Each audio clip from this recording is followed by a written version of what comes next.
평안들 하였습니까? 우리 앞뒤 좌우로 인사하실 때 메리 크리스마스라고 한번 인사하겠습니다.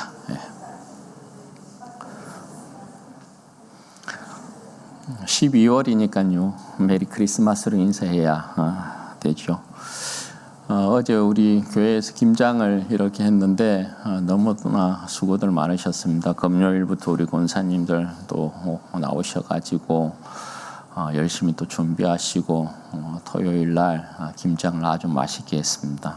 이번에 보니까 뭐 배추도 좋고 양념도 잘 이렇게 됐고 해서 엄청 맛있습니다. 오늘 한번 드셔보시기를 바랍니다. 그리고 오늘 식사하실 때 반드시 여러분 어떻게 기도하셔야 되죠? 김장으로 수고하신 분들 가운데 하나님 큰 은혜와 복을 주옵소서 그렇게 기도하시고 드셔야 되겠죠? 그렇게 기도 안 하고 드시는 분들은 어떻게 된다고요? 체할지어다. 꼭 축복 기도하시면서 그렇게 드시면 좋겠습니다. 오늘은 부활의 주, 불신을 정복하고 사명자로 세움이라는 제목으로 하나님의 말씀 전가하겠습니다. 여러분 세계에 유명한 정복자들이 있습니다. 그죠? 이름 알려진 유명한 정복자들이라고 하면 뭐 알렉산더 대왕을 들 수 있겠고 진시황을 또 들 수 있겠고 징기스칸 같은 인물을 들 수 있겠습니다. 그런데 여러분 이 세계에 제 아무리 잘난 정복자라고 할지라도 죽음을 정복한 왕은 없습니다. 모두가 죽음을 이기지 못하고 다 죽었습니다. 그런데 유일하게 죽음을 정복하고 죽음에서부터 승리한 왕이 계시는데 그분이 바로 하나님의 아들이신 예수 그리스도이십니다. 여러분 죽음을 정복하신 예수님은 죽음의 권세 아래에 있는 모든 악까지도 다 정복하신 분이십니다. 주님께서 정복하지 못한 세력은 없습니다. 죽음도 정복하시고 귀신의 세력도 정복하시고 질병도 정복하시고 심지어 오늘은 그 제자들의 불신앙도 정복하시면서 제자들의 믿음을 새롭게 하시고 제자들을 다시금 십자가의 군병으로 새롭게 세우고 계신 모습을 우리가 보게 됩니다. 부활하신 예수님은 권능의 왕이신 것입니다. 말씀 살피면서 은혜 나누겠습니다. 여러분 주님께서 예루살렘으로 제자들과 함께 오르시면서 누차 우리가 보았지만 강조하신 내용이 있었습니다. 그게 여러분 뭐였습니까? 주님께서 예루살렘으로 오르시면서 제자들에게 3번에 걸쳐 반복한 내용이 있습니다. 가르치신 내용이 있습니다. 그게 뭐였습니까? 내가 예루살렘으로 가게 되면 반드시 십자가에서 죽고 다시금 3일 만에 살아날 것이다. 이것을 3번에 걸쳐서 제자들에게 주님께서 말씀하셨습니다. 그때마다 제자들이 여러분 반응이 어땠습니까? 제자들은 전혀 주님의 말씀이 어떤 의미인지를 이해하지 못했습니다. 오히려 주님의 그 말씀으로 인하여서 그 말씀을 들을 때마다 제자들은 상당히 괴로워했습니다. 자신들이 원하는 다윗의 나라가 이루어지는 것도 아니고 자신들이 원하는 메시아 상도 아니었기 때문에 그런 것입니다.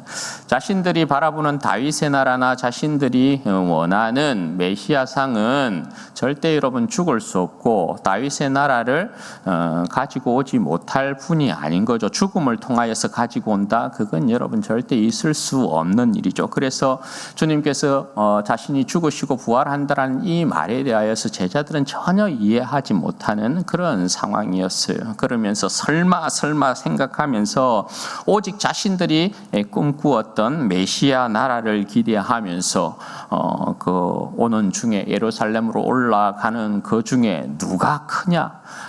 주님의 나라에서는 누가 큰 사람이냐 티각태각하면서 그렇게 계속해서 예루살렘을 향하여 왔던 사람들이 제자들이었습니다. 그렇게 이제 예루살렘에 이들이 도착을 했는데 그런데 여러분 이게 웬일입니까? 진짜 예수님께서 당국자들에게 잡히시고 빌라도에 의해서 십자가에 못 박혀 죽는 것입니다.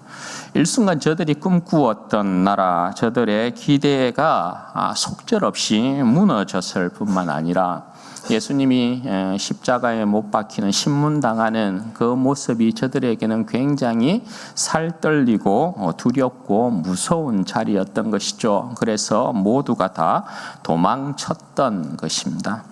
주와 함께 죽을지언정 주를 부인하지 않겠다 했던 베드로를 비롯하여서 또 모든 제자들이 베드로와 같이 그죠? 우리도 그와 같이 하겠습니다. 그렇게 고백을 했지만 모두가 다 예수님을 부인하고 달아났던 것입니다. 하지만 주님께서는 말씀대로 다시 살아나셨지요. 인류의 역사 가운데 가장 놀랍고 경이로운 사건, 주님께서 죽음을 정복하시고 다시 살아나십니다. 그리고 그 부활의 모습으로 가장 먼저 7 귀신을 내어 쫓아주신 막달라 마리아에게 보이셨습니다. 7 귀신을 쫓아내신 능력의 왕께서 죽음의 권세까지도 정복하신 바로 권능의 왕이다라는 모습을 보여주신 것이죠. 그런데 여러분, 지난 시간 잠깐 보았듯이 마리아가 예수님이 다시금 살아나셨다, 예수님을 만났다, 그렇게 제자들에게 이야기를 했음에도 불구하고 그 놀라운 소식을 제자들이 믿지 않았던 것입니다. 마리아는 제자들 가운데서도 부활의 주님을 가장 먼저 만난 사람이거든요. 그래서 부활의 주님을 만나고 그 부활의 소식을 가장 먼저 전한 첫 번째 전령이라고 할 수 있었는데, 제자들이 예수님이 부활했다라는 소식을 믿지 않았다라는 것입니다. 예수님의 죽음과 부활을 전혀 이해하지 못한 제자들다운 모습이었던 것이죠. 그리고 오늘 두 번째 12절 말씀에 보시면 두 사람이 걸어서 시골로 갈 때에 예수께서 다른 모양으로 그들에게 나타나셨다 말씀합니다. 여러분, 누가복음 같은 경우를 보면 이 두 사람은 엠마오 마을로 내려가고 있는 중이었다 이렇게 말씀합니다. 그러면서 예수님께서 그들 가운데 오시면서 모세와 선지자의 글을 자세히 그들에게 풀어서 설명을 해 주십니다. 그들을 그렇게 모세와 선지자의 글에 있는 내용을 가르쳐서 예수님의 부활에 대한 내용까지 쭉 이렇게 가르치고 난 이후에야 이 두 사람이 예수님을 알아보았다 그렇게 증거를 하고 있습니다. 왜냐하면 누가복음은 구원 역사에 따라 성경을 이루시는 분으로 예수님을 묘사하기 때문에 예수님께서 엠마오로 내려가는 두 제자들 가운데 찾아오셔서 성경을 자세히 가르치는 내용으로 설명을 하고, 저들이 성경을 예수님께서 자세히 가르쳐 줌으로 예수님을 새롭게 발견한 그러한 모습으로 증거를 해주고 있다라는 것입니다. 그러나 마가는 그렇게 증거하지 않습니다. 오늘 마가복음의 내용을 보시면 긴 내용으로 설명하지 않습니다. 두말할 필요 없다라는 것입니다. 그는 죽음을 정복하고 오신 권능의 왕이시고 왕 중에 왕이시다. 두말할 것 없이 그렇게 간략하게 증명하는 것이 마가복음의 특징입니다. 따라서 여기서 예수님께서 그 두 제자에게 나타나셨는데 어떤 모습으로 나타났다 말씀합니까? 다른 모양으로 나타나셨다 그렇게 말씀하는 거예요. 정확히 예수님께서 어떤 모습으로 그들에게 나타나셨는지는 알 수 없는데, 그러나 적어도 여기서 마가가 증거하고자 하는 예수님은 십자가에 비참하게 죽으신 그 모습 그대로의 예수님은 아니다라는 것입니다. 그 모습 그대로 예수님께서 다시 살아나셔서 제자들에게 찾아오셨으면 제자들이 여러분 더욱 슬퍼했겠죠. 비참한 모습 가운데 다시금 살아나신 예수님의 모습을 보고 제자들은 더욱 실망했을 수 있는 것이죠. 그러나 마가는 여기서 주님의 모습을 죽음을 정복하고 다시금 부활하신, 부활의 영광을 입으신 그런 주님으로 묘사하고 있다 말입니다. 왜냐하면 말씀드렸다시피 주님은 지금 죽음을 정복하고 부활하신 그 영광 가운데 제자들에게 찾아오셨다. 다른 모양으로 찾아오셨다. 그렇게 말씀하고 계시기 때문에 죽음을 정복하고 오신 왕 중의 왕이신 예수님을 증거하고 있기 때문에 이렇게 증거하고 있는 것입니다. 따라서 여러분, 두 제자가 주님의 부활하신 주님을 바로 알아보고 이들이 어떻게 합니까? 남은 제자들에게도, 나머지 제자들에게도 이 소식을 알립니다. 그러니까 이 두 제자는 부활하신 주님을 만난 두 번째 증인들이고, 그리고 이들이 두 번째 전령으로서 예수님이 다시금 살아나셨다 하는 것을 그 제자들에게 알리고 있는 것입니다. 그런데 여러분, 이번에도 어떻게 합니까? 13절 말씀에 보면 두 사람이 가서 남은 제자들에게 알렸으되 역시 믿지 아니하니라, 그렇게 말씀을 하고 있습니다. 여러분, 두 제자가, 첫 번째는 막달라 마리아가, 7 귀신이 들렸던 그 막달라 마리아가 부활의 주님을 만나고 그들에게 예수님이 살아나셨다 증거했는데 그들이 믿지 않았다는 것입니다. 너무 놀라운 일이어서 믿지 않았다, 이렇게 이야기하는 것입니다. 이번에는 두 제자가 부활의 예수님을 만나고 난 다음에 그들에게 증거를 했는데 그들도 믿지 아니하였다. 두 제자는 두 증인의 이제 모습을 완전히 갖춘 것이라고 할 수 있잖아요. 그래서 증거를 했는데 그들이 또 믿지 않았다, 이렇게 이야기를 하고 있는 것입니다. 그러면 여러분, 이 모습은 제자들이 지금 어떠한 상황 가운데 있다는 것을 이야기합니까? 막달라 마리아에게 능력의 주님께서 그 7 귀신을 쫓아내시고 부활하신 그 권능의 모습으로 그에게 나타나셔서 막달라 마리아가 증거했는데 믿지 않았어. 두 증인이 분명히 두 제자가 예수님을 보고 또 증거했는데 믿지 않았어. 그럼 여러분, 지금 제자들의 이 모습은, 믿지 않는 제자들의 모습은 무엇을 이야기하냐면 이들이 불신 가운데 꼼짝없이 잡혀 있다라는 것을 이야기하는 거예요.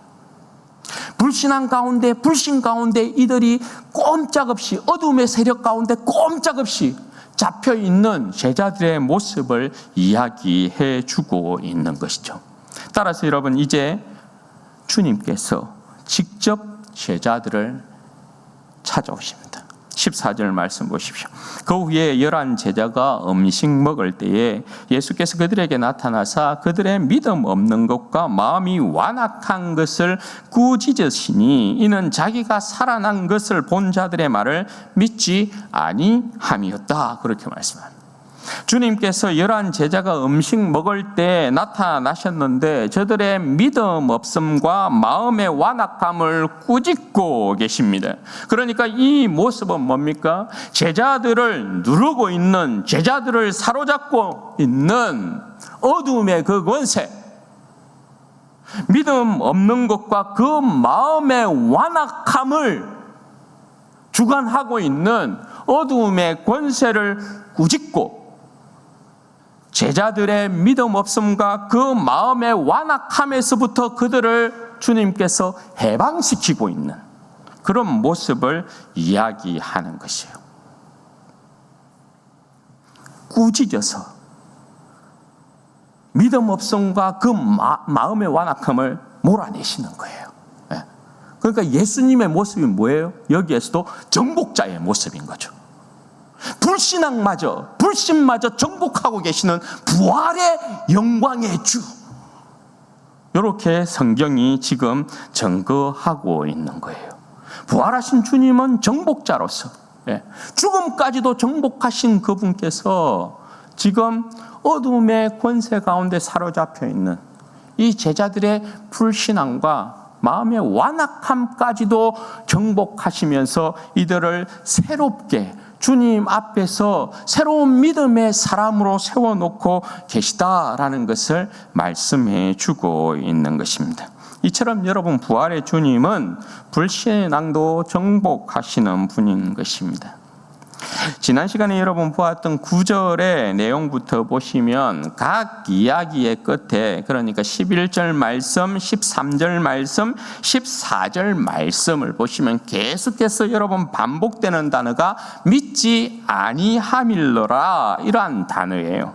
부활의 주님을 믿지 못하고 있었던 제자들, 그걸 이야기하죠. 완전한 불신하게 사로잡혀 있었던 제자들, 그것을 계속해서 반복해서 이야기하는 것이 믿지 아니함일러라, 이란 표현이란 말입니다. 그런데 부활의 주께서 그 결박을 푸시고 저들을 오늘 자유케 하고 있는, 그 모든 억압에서부터 자유케 하고 있는 그런 모습을 여기에서 보여주고 계신 거예요.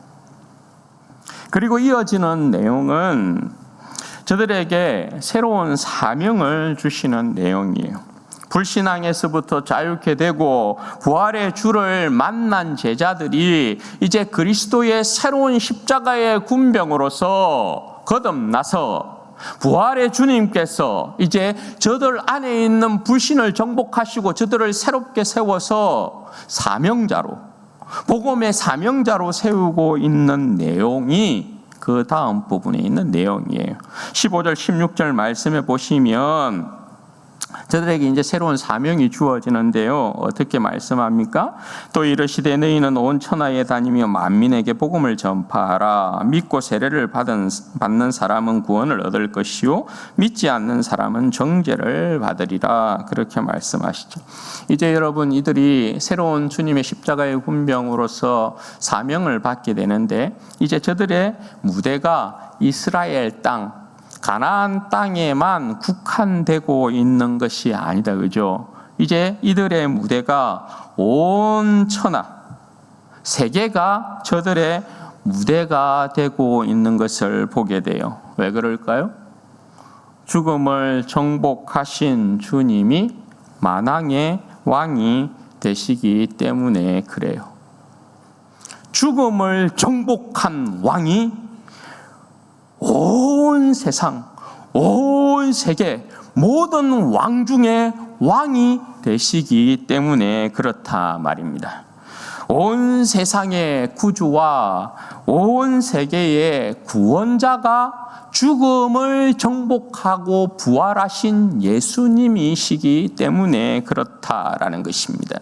하나님의 아들 예수 그리스도께서 죄와 죽음의 권세를 정복하셨다. 하나님께서 그 아들을 우리의 왕으로, 인류의 왕으로 세우시고 우리를, 인류를 구원하기를 기뻐하셨다.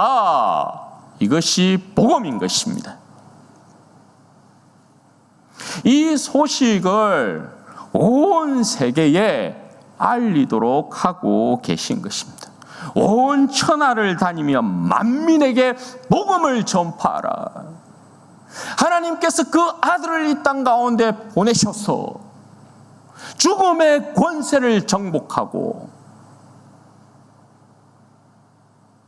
죽음의 권세를 정복하신 그 하나님의 아들께서 오늘 모든 인류에게 그의 영원한 생명을 선물하신다. 복음의 소식 아닙니까? 예수님이 이 땅 가운데 오셨습니다.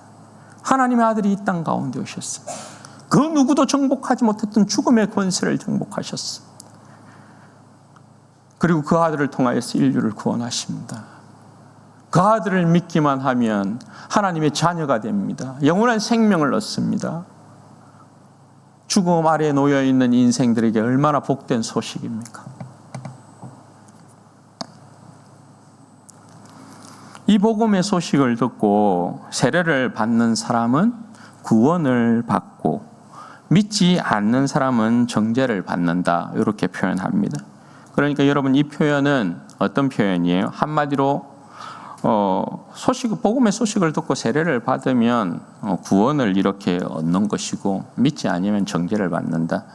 그러니까 여러분, 한마디로 이 표현은 항복하면 살고, 복음의 소식을 들었을 때 항복하면 살고 항복하지 아니하면 심판을 받는다, 이런 말이죠. 네. 군사적인 색채이기 때문에 이런 식으로 표현하고 있는 거예요. 그럼 여러분, 이 위대한 사명, 이 광대한 사명에 따른 힘과 능력이 있어야 될 거 아니에요? 십자가의 군병으로 그렇게 세워서 온 천하를 다니면서 만민에게 복음을 전파하라 했으면 그에 따른 군병이니까 무기가 있어야 될 거 아니에요. 그죠? 그 무기를 주고 계신 모습이 17절, 18절이에요. 어떤 무기를 주셨느냐? 보십시오. 믿는 자에게는 이런 표적이 따르리니 곧 그들이 내 이름으로 귀신을 쫓아내며 새 방언을 말하며 뱀을 집어올리며 무슨 독을 마실지라도 해를 받지 아니하며 병든 사람에게 손을 얹은 적 나으리라. 그렇게 말씀합니다. 여러분, 이게 십자가의 군병이든 무기다, 이렇게 이야기를 합니다. 최고의 무기가 지금 십자가의 군병들에게 주어지고 있는 것입니다. 여러분, 주님께서 없는 능력을 주고 있는 것이 아닙니다. 주님께서 가진 무기들을 주님이 죽음을 정복하고 이긴, 불신앙까지도 정복하고 이긴 그 무기를 그대로 그 제자들에게 지금 주고 있는 것입니다. 능력의 무기들이 주어지고 있는 것입니다. 먼저 여러분 보시자고요. 주님의 이름을 주시면서 귀신을 내어줬도록 그렇게 하십니다. 그러니까 여러분, 마귀와 어둠의 권세를 이기는 유일한 능력이 뭐라는 것입니까? 예수의 이름이라고요. 예수의 이름. 귀신의 권세를 물리치는 것은 여러분, 우리가 아시겠지만, 여러분, 귀신을 내어 쫓는 것이 예수의 이름 말고 다른 것으로 귀신이 내어 쫓김을 당합니까? 칼을 들고 위협하면 귀신이 여러분 나갑니까? 총을 들이대고 귀신아 나가라 하면 귀신이 나갑니까? 그렇지 않더라는 거죠. 마귀의 권세, 귀신의 권세, 어둠의 권세를 물리칠 수 있는 유일한 능력은 예수의 이름이라는 것입니다. 예수의 이름. 제자들의 힘으로, 능력으로, 그 자신의 이름으로 이길 수 있는 어둠의 권세가 아닙니다. 여러분, 마귀의 권세가 아닙니다. 여러분, 사도행전 16장에 보면 제자들이 이제 이와 같은 예수님께서 주신 무기를 들고 어떻게 세상을 정복해 나가는가, 온 천하에 다니면서 만민에게 복음을 전파하느냐, 어둠의 권세들, 귀신의 권세를 내어 쫓으면서 복음으로 문 영혼들을 항복시키느냐. 여러분, 사도행전 16장 17절 18절 말씀을 보면 이런 말씀이 기록되어 있습니다. 우리가 기도하는 곳에 가다가 점치는 귀신 들린 여종 하나를 만나니 점으로 그 주인들에게 큰 이익을 주는 자라. 그가 바울과 우리를 따라와 소리 질러 이르되 이 사람들은 지극히 높은 하나님의 종으로서 구원의 길을 너희에게 전하는 자라 하며 이같이 여러 날을 하는지라. 바울이 심히 괴로워 돌이켜 그 귀신에게 이르되 예수 그리스도의 이름으로 내가 내게 명하노니 그에게서 나오라 하니 귀신이 어떻게 했다고요? 즉시 나오니라. 빌립보에서 일어난 일입니다. 예수의 이름으로 명하노니 나오라 하니까 즉시로 나왔다. 제자들이 여러분 저들의 힘과 능력으로 저들의 이름으로 한 것이 아니죠. 예수의 이름으로 물리친 거예요. 예수의 이름으로. 예수의 이름이 이렇게 힘이 있다. 다음에 여러분 뭘 이야기하냐 하면 새 방언을 말한다, 이렇게 이야기합니다. 믿는 자에게는 이러한 표적이 따른다. 십자가의 군병에는 이러한 표적이 따른다. 예수 믿는 자에게는 이러한 표적이 따른다. 새 방언을 말한다 합니다. 여기서 말하는 여러분 새 방언은 랄랄랄라 이렇게 이야기하는 천상의 방언을 이야기하는 것이 아닙니다. 물론 그런 의미도 있을 수 있겠지만, 여러분 여기에서 말하는 새 방언은 새로운 세력과 새로운 힘의 침범을 이야기하는 것입니다. 예를 들자면 이런 것입니다. 구약의 역사에 우리가 보면 아수르의 산헤립이 유다를 침공했을 때에 유다의 사람들이 여러분 어떤 이야기를 들을까요? 그동안 전부 다 자기들 안쪽에서 히브리 언어가 이렇게 사용되고 있었는데 아수르 사람이 이렇게 딱 쳐들어왔어요. 사네립이. 그러면서 저들을 능욕하는데 어떤 말로 합니까? 아람 말로 하거든요. 아람 말로. 예를 들어서 이런 거예요. 우리가 막 이 땅에 살고 있으면서 막 한국말만 이렇게 막 하고 있는데 갑자기 미국에서 건너와서 영어로 막 하는 거예요. 이게 뭐예요? 우리가 들을 때는 미국 말이 새 방언인 거죠. 새 방언으로 이렇게 이야기하는데 이스라엘 백성들은 어떻게 해요? 침범을 당했으니까 새로운 언어가 그들을 잠식하는 형태로 나타난 거죠. 그러니까 그들이 볼 때는 새 방언 이렇게 되는 거죠.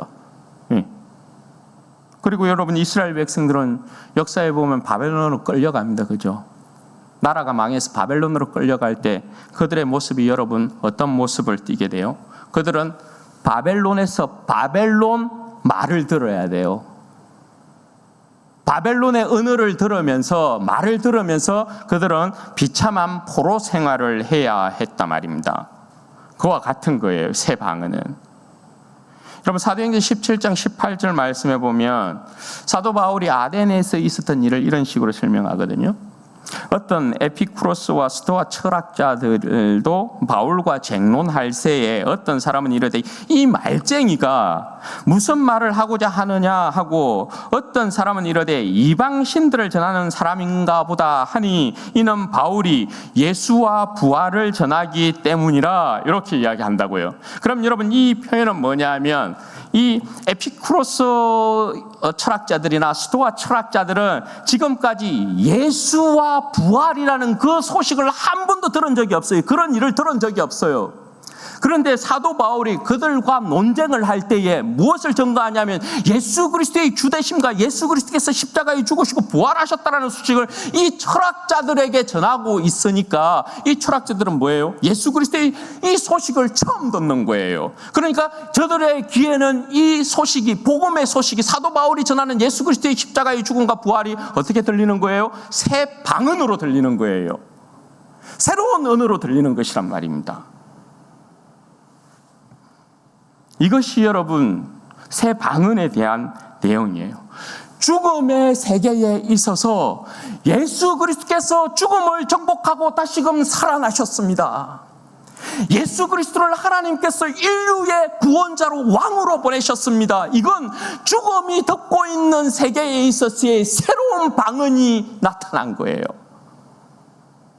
이해가 되시나요? 네. 그래서 복음이 여러분 새 방언이에요. 복음이. 그러니까 이 부활의 소식은 죽음의 세계에 있어서 새로운 방언이고 지배의 힘인 것입니다. 새로운 여러분 부활의 이 소식은 지배의 새로운 힘이 나타난 거예요. 죽음의 세계에 있어서. 그것을 여러분 새 방언 이렇게 이야기하는 거예요. 다음으로 여러분 뱀을 집어올리면 무슨 독을 마실지라도 해를 받지 않는다 이렇게 이야기합니다. 어디에서 여러분 볼 수 있습니까? 사도행전 28장에 보면 사도 바울이 멜리데라는 섬에 이렇게 도착하게 되는데 그죠?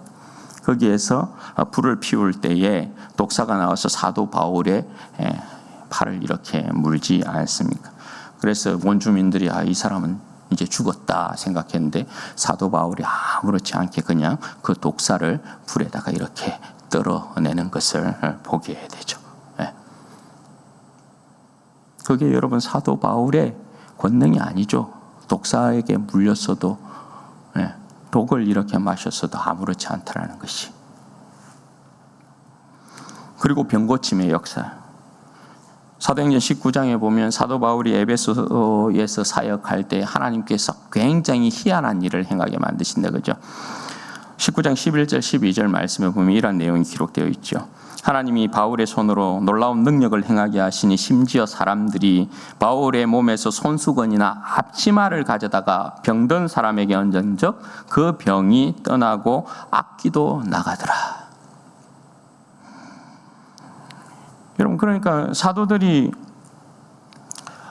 이 세상을 두루 다니면서 만민에게 복음을 전파할 때에 이 복음이 이 죽음의 세계를 지배하고 있는 상황 가운데 부활의 생명, 부활의 생명으로 말미암는 하나님의 나라가 이 세계 가운데 나타나고 드러나고 확장되어지는 이 역사들이 모두 여러분 그들의 힘과 능력이 아니고 부활하신 예수 그리스도의 힘과 능력으로 이루어졌다라는 것을 말씀하고 있는 것이에요. 이렇게 복음이 여러분 사도들을 통하여서 온 천하에 복음이 전파되어지면서 오늘 조선 땅에 살고 있었던 우리들에게도 임한 것이란 말입니다. 사랑하는 여러분, 우리는 부활의 주님께 정복당한 자들입니다. 부활의 주님께서 우리를 찾아오셔서 우리 안에 있는 불신앙을 정복하셨습니다. 혹시 아직도 예수 그리스도의 부활을 의심하고 있는 분들 계십니까? 여러분, 이 부활의 소식 가운데 항복하셔야 합니다. 주님께서 끊임없이 그의 전령들을 보내서 부활의 소식을 전하고 있는 것을 보게 됩니다. 여전히 오늘도 예수님은 우리를 통하여서 그 부활의 소식을 온 천하 만민에게 전하고 있는 것이죠. 고린도전서 여러분 15장 3절에서 8절 말씀해 보면 이렇게 기록이 되어 있어요. 내가 받는 것을 너희에게 먼저 전하노니 이는 성경대로 그리스도께서 우리 죄를 위하여 죽으시고 장사 지낸 바 되셨다가 성경대로 사흘 만에 다시 살아나사 게바에게 보이시고 베드로에게 보이시고 후에 12 제자에게와 그 후에 500여 형제에게 일시에 보이셨나니 그 중에 지금까지는 대다수가 살아 있고 어떤 사람은 잠들었으며 그 후에 야고보에게 보이셨으며 그 후에 모든 사도에게와 맨 나중에 만삭되지 못하여 난 자 같은 내게도 보이셨느니라. 그러니까 사도 바울이 여러분 예수 그리스도의 부활을 증거할 때에 어떻게 이걸 증거합니까? 얼마나 많은 증인들이 있느냐. 예수 그리스도의 부활을 본 얼마나 수많은 많은 증인들이 있느냐. 그들을 통하여서 주님께서 성경대로 죽으셨다가 다시금 살아났다라는 것을 증거하고 있지 않느냐. 그래도 너희들 의심할래? 이렇게. 그래도 예수 그리스도의 부활을 믿지 못하고 너희들 의심할래? 이라는 거예요. 이렇게 많은 부활의 증인이 있음에도 불구하고 의심할래?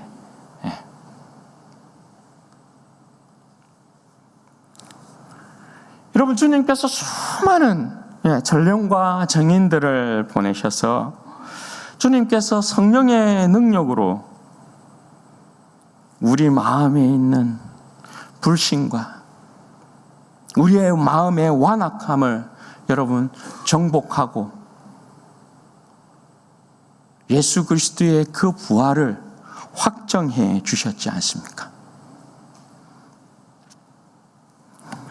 그럼에도 여러분 불구하고 우리가 여전히 믿지 못하고 우리의 마음의 완악함을 가지고 있으면 구지점을 받을 뿐이에요. 그런데 여러분, 이 주님께서 부활의 소식을 우리에게 이렇게 알리고 계심에도 불구하고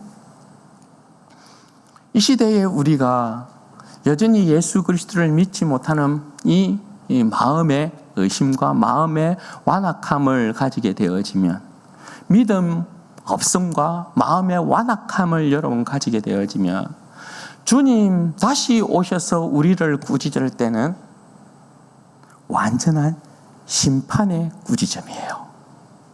주님 다시 오셔서 우리에게 믿음 없음과 우리의 완악함을 보실 때에는 완전한 심판이어서 다시는 속죄하는 제사가 있을 수 없어요. 그때는 여러분 완전한 파멸과 멸망으로 빠지게 된다라는 것이에요. 그러므로 여러분 우리는 결단코 오늘 이 제자들처럼 부활의 주님을 의심해서는 아니 될 것이에요. 믿음 없는 자처럼 마음이 완악한 자로서의 삶을 여러분 살아서는 아니 될 것이에요. 주님께서 성령의 능력으로 말미암아 우리 안에 있는 믿음 없음과 마음의 이 완악함, 불신앙을 정복하셔서 우리로 하여금 부활의 주를 고백하게 만들었어요. 예수 그리스도의 주되심을 고백하게 만들었어요. 다시는 의심하면 안 되는 것이죠. 의심 없이 부활의 주님을 나의 구주로 영접하고 그 주님 앞에 항복하고 주님 안에 사는 삶을 여러분 살아야 되는 것입니다. 그 주님께서 우리를 우리 안에 있는 불신앙을 정복하신 주님께서 우리를 예수 그리스도 안에서 성령의 능력으로 새 사람 만들어서 오늘 우리를 복음의 제사장으로 주님의 사명자로 다시금 세워놓고 있지 않습니까?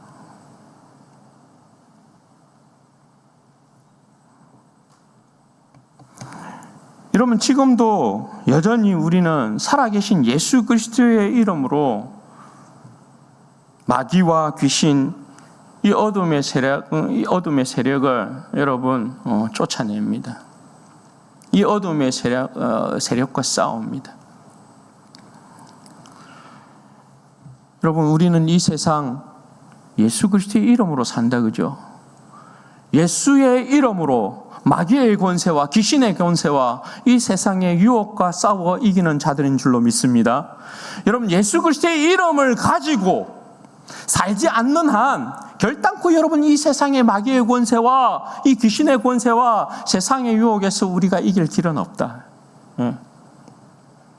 예수의 이름으로만 살아갈 때, 예수의 이름으로 살 때 우리는 이 세상을 이기는 십자가의 온전한 군병이 되는 줄로 믿습니다. 여러분, 예수의 이름에 힘이 있습니다. 예수의 이름에 힘이 있습니다. 우리가 정인들이잖아요. 우리가, 그죠? 예수의 이름을 듣고, 이전에 예수를 몰랐던 내 인생이 예수의 이름을 듣고 그 예수의 이름 앞에 항복한 것 아닙니까? 예수가 죽으시고 부활하셨다. 그 예수의 이름 앞에 우리가 항복한 것 아닙니까? 그러니까 우리가 산 정인이죠. 예수님의 이름에 권세가 있다. 예수의 이름에 힘이 있다. 우리가 산 정인인 거죠. 그렇습니다. 네. 내가 예수 이름 앞에 항복한 사람입니다. 그 고집세고 완악한 내가, 내 주먹만 믿었던, 내 힘만 믿었던, 내 지혜만 믿었던, 내 경험만 믿었던 내가 누가 알았겠노? 누가 알았겠노? 내가 예수 믿는 사람이 될 줄 누가 알았겠노? 내가 예수의 쟁이가 될 줄 누가 알았겠노? 그런 것 아닙니까? 우리의 고백들이 다. 그런데 예수의 이름이 우리를 주님 앞에 항복하게 만들었다라는 사실이요. 예. 그리고 여러분, 우리가 이 세상 가운데 새 방언을 말하는 자들 아닙니까? 조선 땅에 여러분, 이 조선 땅에 선교사들이 먼저 와서 되도 않는 발음 가지고 예수 믿으세요. 귀신 목소리 비슷하다만 이게 좀 예수 믿으세요. 이게 말입니다. 조선 땅에 완전한 새로운 죽음이 덮고 있는, 어둠이 덮고 있는 이 조선 땅에 완전한 새로운 음성이 들린 것이 그 옛날 이 조선 땅에 와서 선교사들이 예수 믿으세요. 이거 아닙니까? 이 새 방언 아닙니까? 이게 새 방언. 예수 믿으라는 이 소리가. 우리의 새 방언이 여러분 뭡니까? 예수 믿으세요. 이게 새 방언이라고요. 예수 믿으세요. 이 새 방언이 죽음의 언어가 덮고 있는, 죽음이 덮고 있는 이 세상에, 이 세상의 어둠을 물리친다고요. 예수 믿으세요라는 이 새 방언이 죽음 가운데 있는 문 영혼들을 구원해낸다고요. 그래서 복음은, 우리가 가지고 있는 복음은 새 방언이에요. 우리가 쓰는 언어들은 새 방언이에요. 말이 똑같은데요. 이게 아니고, 우리가 예수를 믿고 달라진 언어 구사하죠. 그죠? 우리가 여러분 예수를 믿으면 복음 자체가 새 방언이지만 또한 우리가 쓰는 언어들요, 일상의 언어들도 새 방언이라 할 수 있죠. 왜 그렇습니까? 예수 믿는 사람들은 언어가 달라요. 예수 믿는 사람들은 언어 자체가 세상 사람들처럼 막 못된 말들, 추한 말들, 나쁜 말들 이런 게 아니고, 그죠? 언어 가운데도 고상함이 느껴지잖아요. 그 언어의 표현에 보면 믿는 사람들은 표가 나요. 감사하다라는 표현들 막 많이 쓰고, 사랑한다라는 표현들 많이 쓰고. 여러분, 우리가 무슨 이전에 예수님을 믿기 이전에 감사합니다, 고맙습니다, 축복합니다, 사랑합니다 이런 언어들을 많이 사용했는가요? 세상에 있었지만 사용하지 않았던 언어들, 그죠? 입에 담을 수 없는 그런 추한 이야기들이나 못된 이야기들이나 음담 배설들 이런 거 막 내뱉었던 사람들이 예수님 믿고 난 이후에, 그죠? 예수 믿으세요, 사랑합니다, 축복합니다, 감사합니다 이런 언어들을 사용하고 있고, 언어에도 겸손함이 묻어나게 되고. 이게 여러분 새 방언이에요. 새 방언. 믿는 자들에게는 이런 표적이 따르는 거거든요. 내가 예수님을 자랑한다, 내가 예수님 안에서 새로운 언어를 사용하고 있다. 여러분들은 예수님 앞에 이미 새로운 백성들로 새로운 일꾼들이고 새로운 사명자들인 거예요. 그러니까 이미 여러분들은 그렇게 살고 있는 거예요. 믿으시기 바랍니다. 여러분의 힘으로 이루어진 일이 절대 아니란 말입니다. 주님께서 우리의 의심을 정복하고 불신을 정복하고 새 사람으로 바꾸지 않았으면 결단코 일어날 일이 아니에요, 우리의 인생에. 그런데 이미 우리의 인생 가운데 일어나고 있다. 일어났다라는 건 이미 우리가 그리스도의 새로운 사람이 되었다, 십자가의 군병이 되었다, 이거 여러분 증거하고 있는 것입니다. 그리고 여러분, 뱀을 집어 올리고 독을 마실지라도 해를 받지 않는다 이렇게 이야기한다, 그렇죠? 뱀을 집어 올린다는 거, 이 이해를 잘 하십시오. 뱀을 집어 올린다는 것은 이 뱀을 묘사하는 게 여러분 마귀의 권세를 이야기하는 거예요. 뱀은 뱀, 곧 옛뱀, 계시록에 보면 그 실체를 드러낼 때 어떻게 이야기합니까? 뱀, 마귀, 사탄 이렇게 이야기하잖아요, 그죠? 그러니까 뱀을 집어 올린다는 것은 마귀의 권세를 정복한다는 의미인 거예요. 그리고 독을 마신다는 것은 여러분 죽음이 우리를 삼키지 못한다는 것입니다. 진짜 여러분 독사 이렇게 들고 독사가 이렇게 뱉는 독을 이렇게 마시면 축 사망합니다. 실질적으로 이런 사람들도 있었어요. 여러분 그 뉴스에서 이렇게 보셔서 아시겠지만 실질적으로 자기가 믿음이 있다고 하고 주님 앞에서 독사를 이렇게 들고 독사의 독을 이렇게 마신 사람이 있어요. 그 사람 아무렇지 않았을까요? 바로 축 사망했습니다. 그런 이야기가 여러분 아니에요. 여기서 이야기는. 그러니까 여기에서 이야기하는 독사의 독, 물론 실질적으로 여러분 하나님께서 사도 바울처럼 이방의 어떤 선교에 있어서 하나님의 권능과 능력에 대한 부분에 있어서 이러한 일들도 실질적으로 있어요. 실질적으로 있지만 여러분 여기에서의 이야기는, 오늘날에서 여러분 여기에서 이야기하는 것들은 여러분 뭡니까? 우리가 예수 그리스도를 통하여서 이렇게 실질적으로 죄와 사망의 권세를 정복하는 능력의 일꾼들이다, 이에 대한 부분을 이야기하는 거예요. 그러니까 여러분 우리가 이 세상의 그 어떤 피조물이 현재의 일이나 장래의 일이나 근심이나 걱정이나 어떠한 핍박과 고난과 시련이 우리를 삼킬 수 있습니까? 죽음의 권세가 우리를 여러분 그리스도의 사랑에서 끊을 수 있습니까? 없잖아요. 독사가 아무리 우리를 물었대도 그 옛날 1세기 때에 초대교회 성도들이 그 로마 원형 경기장 안에서 사자의 밥이 되고 호랑이의 밥이 되고 사나운 짐승의 밥이 될 때 찢겨질 때에 저들을 예수 그리스도의 사랑에서 저들의 믿음을 빼앗을 수 있었어요? 저들의 생명을 빼앗을 수 있었어요? 없었단 말입니다. 있을 수 없어요. 그러니까 믿는 자는 예수 그리스도의 온전한 백성이 되었다. 그의 사람이 되었다. 그의 십자가의 군병이 되었다라는 것은 이 세상의 그 어떤 어둠의 권세나 죽음의 권세가 우리를 정복할 수 없다라는 것을 이야기하는 거예요. 네. 그러니 여러분 얼마나 대단한 것입니까? 죽음 앞에 여러분 무너지는 사람들이 얼마나 많습니까? 그러나 죽음의 권세도 우리를 결단코 해할 수 없다. 정복할 수 없다. 왜? 우리는 죽음을 정복하신 부활의 주를 섬기는 자들이니까. 그렇게 말씀하고 있는 내용이에요. 우리에게 주님께서 주신 권능들입니다. 사랑하는 여러분, 이것으로 우리는 온 천하를 다니면서 복음을 여러분 전파하는 것입니다. 사랑하는 여러분, 죽었다 다시 살아나신 예수님을 만났던 사도 바울이 여러분 이렇게 증거합니다. 로마서 1장 16절 말씀요. 내가 복음을 부끄러워하지 아니하노니 이 복음은 모든 믿는 자에게 구원을 주시는 하나님의 능력이 됨이라. 내가 복음을 부끄러워하지 아니하노니, 복음을 부끄러워하지 아니한대요. 십자가에 못 박히신 예수를 부끄러워하지 않는데요.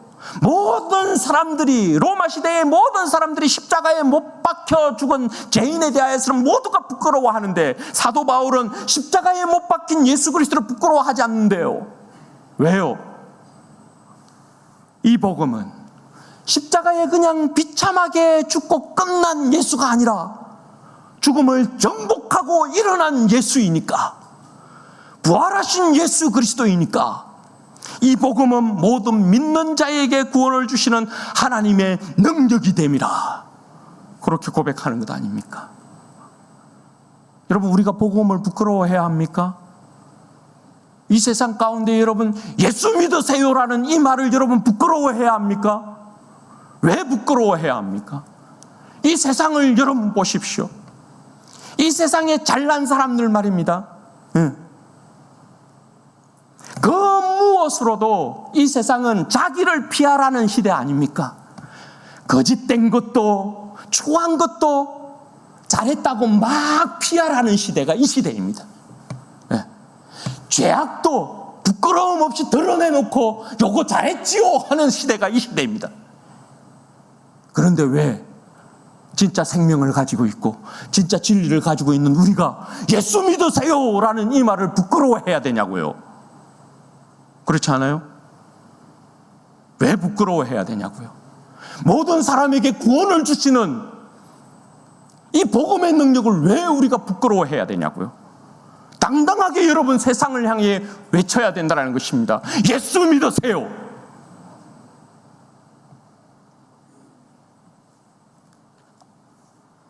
우리는 여러분 이미 사람을 살리는 능력을 가지고 있는 자들이에요.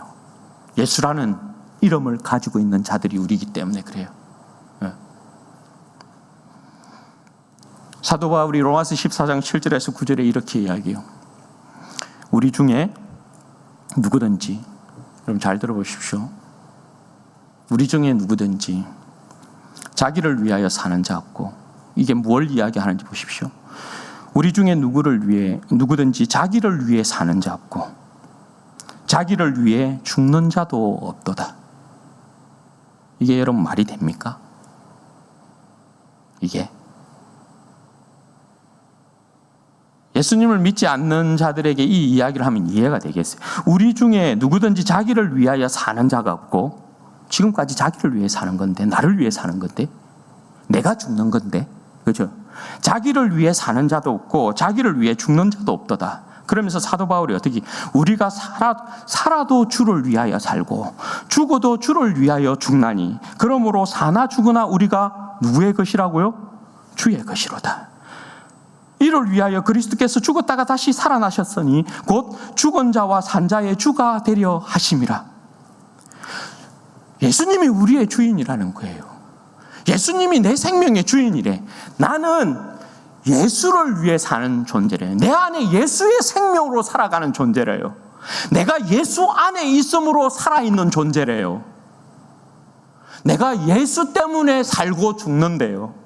그러니까 내 존재를 예수의 생명 안에서 찾지 아니하고 밖에서 찾으면 내 생명은 꽝이라는 말이죠. 그러나 내 생명을 예수 안에 찾게 되어지면, 예수 안에 살고 예수 안에 죽는 내 자신을 발견하게 되어지면 예수의 부활의 그 영광이 나의 것이 된다라는 거예요. 영원한 하나님의 나라가 나의 것이 된다라는 거예요. 내가 하나님의 자녀로서 영원히 사는 영광을 누리게 된다라는 거예요.